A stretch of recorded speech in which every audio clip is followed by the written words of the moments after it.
Hi everyone, in today's video I'm going to show you how to convert SPayLater to GCash. First, open the Shopee app on your phone and log into your account. Then browse the items you want to buy and select one that can be purchased using SPayLater.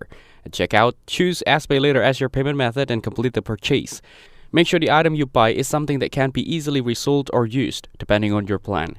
After receiving the item, you can either keep it for yourself or resell it offline or online to earn cash.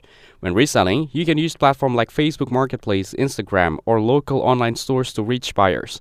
Once sold, you can receive the money directly in your GCash account. Remember that reselling carries some risk, and the amount you earn may vary depending on demand and the item's price. Another method is to use SPayLater and GCash combo. If Shopee allows it, at checkout, select SPayLater first for part of the payment, and then, if the platform permits, pay the remaining balance using GCash. This method is using for managing your cash flow while still making the purchase.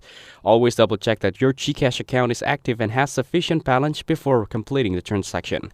By following these steps carefully, you can use SPayLater to buy items and convert their value into the cash safely through GCash, either by using the items yourself or reselling them.